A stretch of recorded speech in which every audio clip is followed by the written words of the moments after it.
बिस्मिल्लाहिर्रहमानिर्रहीम।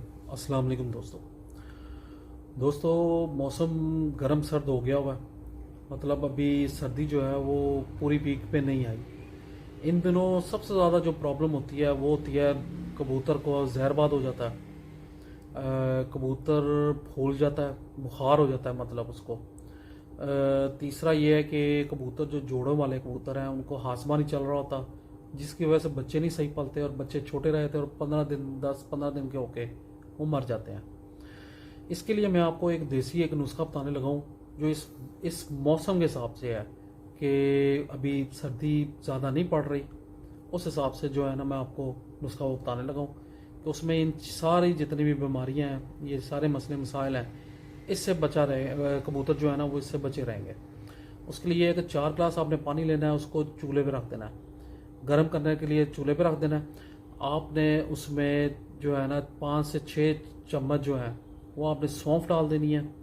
फिर 2 से 3 चुटकियाँ आपने अजवाइन डालनी है। 6 इलायचियाँ लेनी है, उनको आपने छोटी जो इलायची होती है ना सब्ज़ रंग की, वो आपने लेनी है। उसको अंदर के बीज निकाल के उसको पीस के वो पानी में डाल देना है।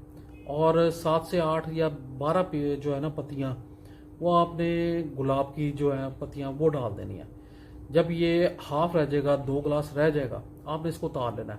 उतारने के बाद जैसे ये थोड़ा नॉर्मल होगा, आपने इसमें ग्लूकोज जो है वो 2 चम्मच या 1.5 से 2 चम्मच ग्लूकोज डाल देने हैं।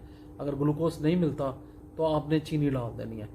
चीनी डाल के इसको मिक्स करके जितने भी कबूतर हैं इन दिनों, उन सब कबूतरों को, चाहे जिनको ठंड लगी हुई है, चाहे जहरबाद हो रहा है या हो गया है, या हाजमा नहीं उनका ठीक जा रहा, बुखार हुआ हुआ है, उनको फूले हुए हैं, उनको सबको दाने के 1.5 घंटे बाद आपने 3-3 या 4-4 सीसी ये पानी उनको कबूतरों को दे देना है।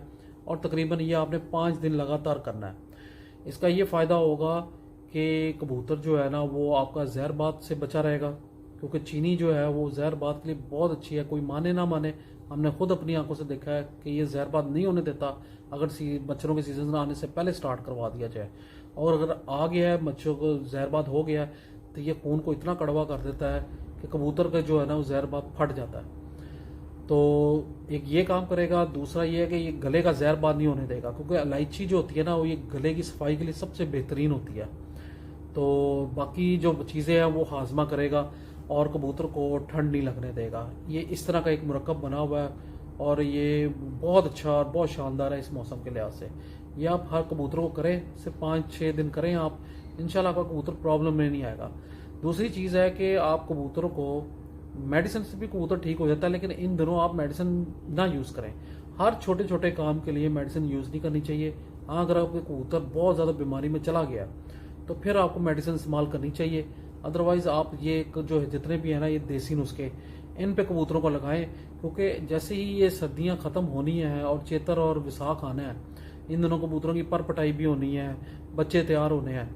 इन दिनों सबसे ज़्यादा कबूतरों को लकवा झोला जो होता है ना वो होता है। और उस ये जो मेडिसिन होती है, ये इसके रिएक्शन ऐसे होते हैं अगले साल में कि कबूतर जो है ना उसको अगर उस लकवे झोले में आ जाता है ना, तो जब तक वो आधे से ज़्यादा मर नहीं चुके होते तब तक उस काबू में नहीं आते, और जो बच्चे होते हैं वो किसी काम के नहीं रह जाते।